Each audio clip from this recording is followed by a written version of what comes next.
Notre paracha de Korach, le rebelle, renferme l'un des plus grands mystères de la Torah. Quels ont été les motifs qui ont pu laisser penser à Korach qu'il lui serait possible de renverser son cousin Moshe, l'homme de la sortie d'Égypte et du don de la Torah, dans un rapport de force totalement déséquilibré?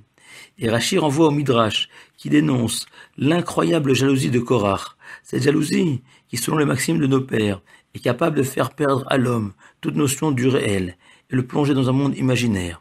Et l'étonnement est d'autant plus grand qu'après le défi lancé par Korach à Moshe, Moshe a laissé toute la nuit à son cousin pour réfléchir et se présenter au petit matin pour un duel à mort où chacun offrira à l'Éternel des encens et dont Dieu désignera le vainqueur, mais aussi le vaincu, qui tombera en enfer à jamais, selon les prédictions de Moshe. Et si vous me le permettez, chers auditeurs, il me paraît possible d'expliquer que Korach a été saisi par le démon du jeu, cette frénésie qui peut parfois frôler la folie, qui s'empare du joueur possédé par l'appât du gain et qui l'emporte hors du temps et de l'espace, si bien décrite par Dostoïevski dans son roman surréaliste Le Joueur, qui dans ses moments de chance gagne relativement peu, mais perd tout lorsque la chance le fuit et le pousse à prendre des risques inconsidérés.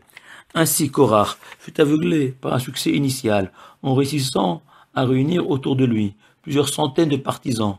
Korach s'imagina dès lors que la route vers le pouvoir était dégagée, exactement comme un joueur dont le souvenir d'un gain initial l'obnubilera jusqu'au moment où il aura tout perdu. Il est bon de rappeler que le Shulchan Aruch interdit de manière formelle de jouer de l'argent dans une partie de cartes ou tout autre jeu. L'interdiction est fondée sur le principe qu'on ne mise de l'argent que quand on pense pouvoir gagner, et que si l'on était sûr de le perdre, on ne risquerait pas sa mise. Ainsi, le gain au jeu repose sur une forme d'escroquerie intellectuelle, voire de vol, où le joueur a été induit en erreur. Au point, sans rentrer dans tous les détails de la halacha, qu'un joueur régulier n'est pas digne de témoigner dans un tribunal rabbinique au même titre qu'un voleur. Et au-delà de l'aspect légal de jouer de l'argent, je ne voudrais pas occulter le plan moral que l'argent doit se gagner à la sueur de son front, selon la Torah, et que la plupart d'entre nous consacrent un mois de leur vie pour gagner 2000 € en moyenne, et qu'on ne peut pas moralement risquer de les dilapider ou au contraire les doubler sur un coup de dé.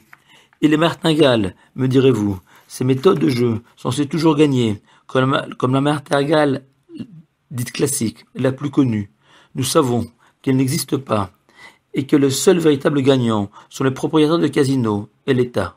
C'est vrai que Korach pensait l'avoir trouvée pour triompher de Moshe. Il la cherche encore, en enfer, pour l'éternité. Shabbat Shalom, à vous.